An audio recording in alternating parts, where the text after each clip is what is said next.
गाली गलौज, माँ बहन, दारू का बोतल, दारू शराब, तो गाली गलौज, रामजादा हरामजादा सुना आपने। यही व्यवस्था है इस बिहार का। क्या बिहार में सकारात्मक राजनीति नहीं हो सकती?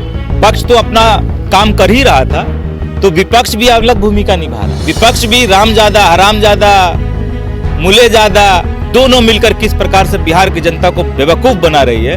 अरे यहाँ तो डॉक्टर और हॉस्पिटल का स्कैंडल चल रहा है भाई, माफिया लोग हैं ये। युवाओं के प्रोत्साहन के नाम पर कोई चर्चा नहीं। तो बिहार की जनता को आज पप्पू यादव जी ने बहुत स्पष्ट कर दिया कि पक्ष और विपक्ष दोनों मिलकर बिहार का बेड़ा गर्क कर दिया।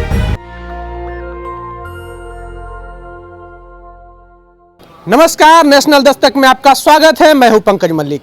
कल बिहार विधानसभा का शीतकालीन सत्र समाप्त हुआ है और आज जन अधिकार पार्टी के supremo Pappu Yadav press conference किए हैं और शीतकालीन सत्र के बारे में बताया थे। खैर, मैं किसी कारणवश प्रेस कॉन्फ्रेंस में शामिल नहीं हुआ हूं। हमारे साथ में है जन अधिकार पार्टी के प्रवक्ता Shahan Parvez. Sir, press conference करने का मुख्य कारण क्या था और क्या किन किन मुद्दों पर बात हुई? आज माननीय पप्पू यादव जी ने बहुत स्पष्ट कर दिया बिहार की जनता के सामने कि बिहार की जनता से जो टैक्स के पैसा से जो सरकार चल रही है, उस सरकार ने किया क्या है। शीतकालीन सत्र मात्र 5 दिन चला। इस 5 दिन में जो चर्चा हुई वो खाली बोतल खोजा गया। एक बार चर्चा हुई तो गाली गलौज, रामजादा हरामजादा सुना आपने। दूसरी बार कि मंत्री जी की गाड़ी क्यों रुक गई, उसके लिए सदन रुक गया। वो ये 5 दिन में बिहार सरकार ने यही काम किया है। अब बताइए कि बिहार सरकार में अभी चर्चा के लिए कई अहम मुद्दे थे जो छूट गए। मुजफ्फरपुर में 65 के 65 लोगों की आंख खराब हो जाती है, उस पर कोई चर्चा नहीं। बिहार का नीति आयोग की रिपोर्ट कहती है कि बिहार में 54-52% लोग भूखमरी का शिकार हैं, उस पर कोई चर्चा नहीं। पत्रकारों पर लगातार हमला हो रहा है, गोली मार दी जा रही, उस पर कोई चर्चा नहीं। सहरसा का अरबाज युगांडा से अंतर्राष्ट्रीय स्तर का पुरस्कार जीत कर आता है, उसको खाने को नहीं है, उसको ट्रेनिंग के लिए उसके पास पैसे नहीं है, साइकिल से ट्रेनिंग कर रहा है। खेल प्रोत्साहन के नाम पर कोई चर्चा नहीं, युवाओं के प्रोत्साहन के नाम पर कोई चर्चा नहीं। तो बिहार की जनता को आज पप्पू यादव जी ने बहुत स्पष्ट कर दिया कि पक्ष और विपक्ष दोनों मिलकर किस प्रकार से बिहार की जनता को बेवकूफ़ बना रही है। आज सदन के अंदर चर्चा इस बात पर होना चाहिए था कि बिहार के अंदर जो 52% लोग आज भुखमरी के शिकार हैं, सरकार उसके लिए क्या योजना ला सकती है। आज बिहार के अंदर ये चर्चा होनी चाहिए थी कि 65 लोगों के ऑपरेशन के बाद 65 के 65 लोगों की जो आंख खराब हो जाती है, उसकी जिम्मेदारी किसकी होगी और उसकी जिम्मेदारी कौन लेगा और उस पर कितने लोगों पर मुकदमा दर्ज होना चाहिए। उसके बाद बिहार के अंदर किसानों के लिए खाद आपूर्ति की बड़ी समस्या, काला बाजारी चल रहा है, उसके ऊपर सरकार की नीति का कोई खुलासा नहीं, कोई चर्चा नहीं। अब सदन में पक्ष और विपक्ष दोनों मिलके गाली गलौज, माँ बहन, दारू का बोतल, दारू शराब, यही व्यवस्था है इस बिहार का। क्या बिहार को सीरियसली इसी चीजों की जरूरत है? क्या बिहार में सकारात्मक राजनीति नहीं हो सकती? जब बिहार को आज गर्क में ढकेल दिया गया तो राजनीति और राजनीतिक दल से और बिहार की जनता बिहार के सरकार से और विपक्ष से क्या अपेक्षा कर रही थी? पक्ष तो अपना काम कर ही रहा था, तो विपक्ष भी अलग भूमिका निभा रहा। विपक्ष भी रामजादा हरामजादा, मुलेजादा, इनके विधायक सदन के अंदर जाके सदन की गरिमा यहां तक गिरा दिया। तो इस प्रकार से बिहार की सरकार चलेगी? तो आज हमारे नेता माननीय पप्पू यादव जी ने बिहार की जनता के सामने ये बात सामने रखा कि 5 दिन में बिहार की सरकार और विपक्ष ने बिहार की जनता के लिए कितने बिल लेकर आए, कौन से अहम मुद्दे पर चर्चा हुई, कुछ नहीं, कुछ नहीं। आपस में गाली गलौज करेंगे, शराब की बोतल कहाँ मिलेगी, दुल्हन के कमरे में कैसे घुसेंगे, तो किसी महिला को के घर में दारू की छापा मारी कैसे करेंगे। ये सरकार चल रहा है। क्या इस प्रकार से जनता के पैसे को बर्बाद किया जाएगा?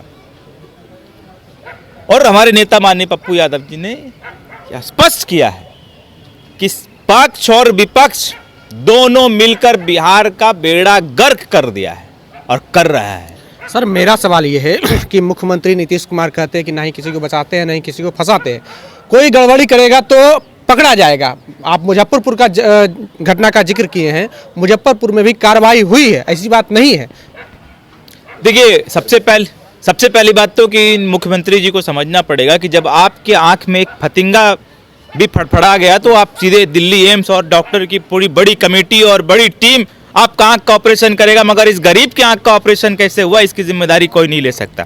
आप समझिए कि ये स्वाभाविक है कि 65 ऑपरेशन के बाद 65 का 65 ऑपरेशन फेलियर हो जाए और उसके ऊपर कहें कि ये तो मेडिकल नेग्लिजेंसी का मामला है। उन्होंने कहा है कि ये बात हमको अभी मालूम नहीं है, हम इस पे देखेंगे इस मामला को। तो बड़ी दुर्भाग्य की बात है कि आपको मालूम है, हमको मालूम है, पूरे बिहार को मालूम है, नीतीश कुमार जी को मालूम नहीं है, बिहार के मुखिया को मालूम नहीं है। अरे यहाँ तो डॉक्टर और हॉस्पिटल का स्कैंडल चल रहा है भाई, माफिया लोग हैं ये। क्या कर लेगी सरकार इनका? क्या की सरकार इनका? जब कोविड के टाइम में इन हॉस्पिटल ने गुंडागर्दी किया, नंगा नाच किया, लोगों के जान के साथ खिलवाड़ किया, लोगों के पैसे लूट लिए, तो सरकार ने कितने लोगों पर एक्शन लिया? कितने हॉस्पिटल बंद हो गए? जब बिहार का स्वास्थ्य मंत्री जाकर प्राइवेट हॉस्पिटल के अंदर प्राइवेट हॉस्पिटलों का उद्घाटन करेगा और फीता काटेगा, तो आप समझ लीजिए कि कहीं ना कहीं ओवरऑल पूरे के पूरे लोगों की इसमें संलिप्तता है और बिहार सरकार की हिम्मत ही नहीं है कि इन चिकित्सा माफियाओं के खिलाफ कुछ बोल सके, और ये संयोग हो ही नहीं सकता। आप 65 का 65 ऑपरेशन आज के समय में, मोतियाबिंद कोई बहुत बीमारी है, उस पर आप 65 का 65 ऑपरेशन फेल। ये बिहार है। दूसरा आंख निकाल लिया गया 10 लोगों का, इन्फेक्शन बढ़ गया। सहरसा का अरबाज, हमारे राष्ट्रीय अध्यक्ष माननीय पप्पू यादव जी उनसे मिलकर आए, जो अंतर्राष्ट्रीय स्तर पर भारत का और बिहार का नाम रोशन करके आया। आज वो युवा खाने को तरस रहा है, प्रैक्टिस के लिए पैसे नहीं है, जो टूर्नामेंटों खेलने गया वो कर्ज लेकर गया, आज वो कर्ज चुकाने पे मजबूर है। 2017 में भी जन अधिकार पार्टी के राष्ट्रीय अध्यक्ष माननीय पप्पू यादव जी ने उस लड़कों को सहयोग किया था, और आज फिर से जन अधिकार पार्टी आपके चैनल के माध्यम से ये कहना चाहती है कि इस निकम्मी सरकार से तो उम्मीद हम लोगों ने छोड़ ही दिया है। कम से कम आपके दर्शकों से ये अपील करते हैं कि ऐसे नौजवानों का हौसला नहीं टूटने दिया जाए। बिहार के अंदर खेल प्रोत्साहन को लेकर सदन में बड़ी बड़ी बातें हुई। नेता विपक्ष के तेजस्वी जी कभी खेल से जुड़ी चीजों को बहुत प्रोत्साहन देने की बात करते थे, ऐसे होगा वैसे होगा, बिहार में ये हो जाएगा वो हो जाएगा। क्या हुआ? ये बिहार में अंतर्राष्ट्रीय स्तर के खिलाड़ी के लिए जो 3 मेडल जीत चुका है, वो साइकिल से प्रैक्टिस के लिए जाने को मजबूर है, वो कर्ज लेके प्रैक्टिस और टूर्नामेंट खेलने को मजबूर है। ये बिहार है। और सदन में शीतकालीन सत्र आप बुलाते हैं, शीतकालीन सत्र का मतलब क्या होता है?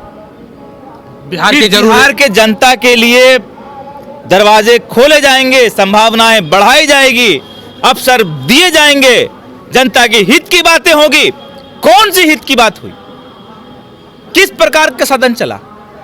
कैसी चर्चा हुई? कौन सा बिल लाया गया? जब किसान आज यूरिया और अनेक खाद की कालाबाजारी हो रही है, यहां लूट मचा हुआ है, महिलाओं का सम्मान नहीं हो रहा है, दुल्हन के घर में घुसकर छापेमारी हो रही है, तो विपक्ष भी चुप, सरकार भी चुप, मंत्री जी की गाड़ी रुक गई, इस पे सदन रुक गया। शराब की बोतल मिलेगी, इस पे सदन रुकेगा, इस पे सदन चलेगा। आपने घर में चेक इन की बात की, तो मुख्यमंत्री ने कहा है कि जब वो गड़बड़ी नहीं किए तो डर किस बात का है, चेक इन होने दीजिए, क्या दिक्कत है? पहले मुख्यमंत्री जी से आप एक सवाल पूछ लीजिए कि कई बार मुख्यमंत्री जी का पक्ष रखते हुए उनके पार्टी के कई नेता और स्वयं मुख्यमंत्री जी ने उन्होंने कहा कि वो महिलाओं के कहने पे शराबबंदी किया।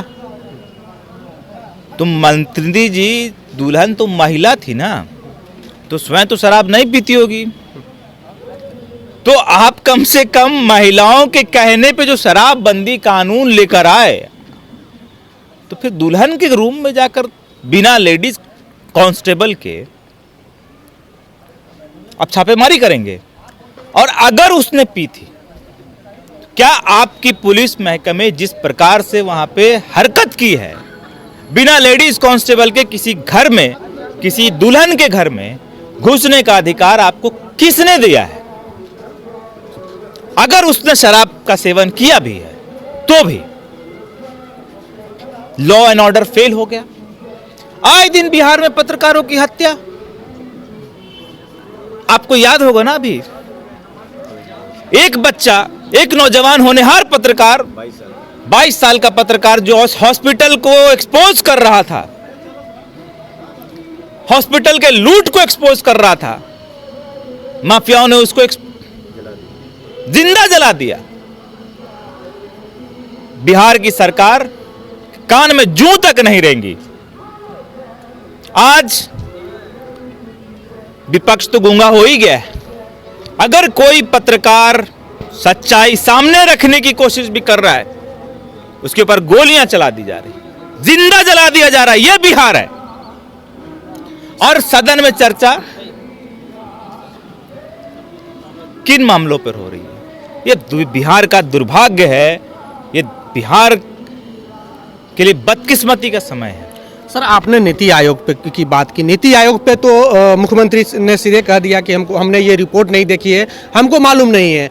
और नीति आयोग, बीजेपी जेडीयू के नेता सीधे कहते हैं कि ये बकवास है, ढकोसला है, कुछ भी नहीं है।